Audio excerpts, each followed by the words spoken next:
My name's Jen Harrison and I'm the Senior Veterinary Advisor for Cloud9 Vets. Through many years as being a vet, there's a question that I've been asked more times than I can remember. People very often ask me when it's the right time to put their pet to sleep or to euthanize their pet. This is often at a time when the animal's very ill or they're getting older and their quality of life is starting to decline. What's very important to me is that by the time people reach the point that they're asking this question, it usually means it's already the right time or that we're almost there. It's not our job as vets to tell you what to do, but we can listen to you, find out what you're seeing, what you're experiencing, and guide you through that decision-making process as best we can, and also through the process of the euthanasia itself. You know your pet best, and you're the best judge of what their life is like at any given time. You'll often hear us use the term quality of life, and that really is the most important thing.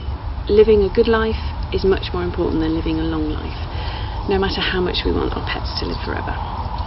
If you can make a decision at a time when they are still comfortable, if you know in time that they'll start to suffer or that they'll become in constant pain, we should let them go before this happens. No matter how much easier it is for us to make a decision when we see them get worse, we really don't want to make them wait that long. Every pet is different, but sometimes it's easier to look day by day. Look at every day and ask yourself some questions. Have they eaten well? Are they interacting with you? Are they able to enjoy the things that they love to do? Have you seen any signs of pain or worry? Ultimately, was today a good day or a bad day? Keeping a diary can help weigh up the good days and the bad, and help you to see when the bad start to outweigh the good. This is when their quality of life starts to fall, and the time when you have to consider how much longer they should carry on. Hopefully your cat, dog, horse, rabbit or other pet has lived a long life. You've taken the best possible care of him or her for as long as you've been with them. Although it's a hard decision, this is all part of our obligation to them and our love for them, and we owe it to them to give as good an end as we did the rest of their time.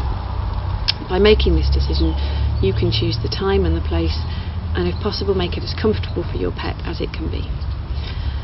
I've been in your position myself several times, and I know that thinking about planning euthanasia, even when you do it for all the right reasons, can give some feelings of guilt.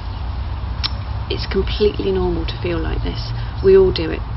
But it's all part of our job as a loving owner, and we owe it to our pet to keep that promise that we will always be there to help them, even when it's really tough. Try not to let these feelings of guilt stay with you.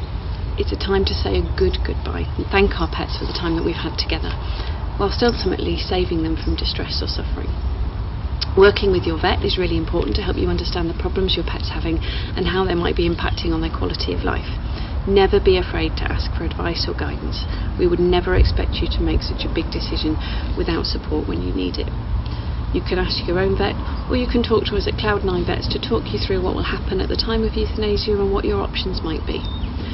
People often tell me that they were frightened about what would happen at the time, but in the end it was actually a much better experience than they imagined. You can explore questions about the good and bad days in more detail using the Cloud9 Vets Is It Time questionnaire, which is on the website. And we also have some resources to guide you through the process of the euthanasia itself, if you feel you'd like to know a little bit more about what's going to happen.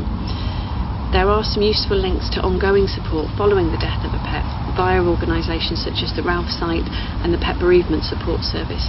So don't forget that even after your pet's gone, there is always someone that can offer support and advice.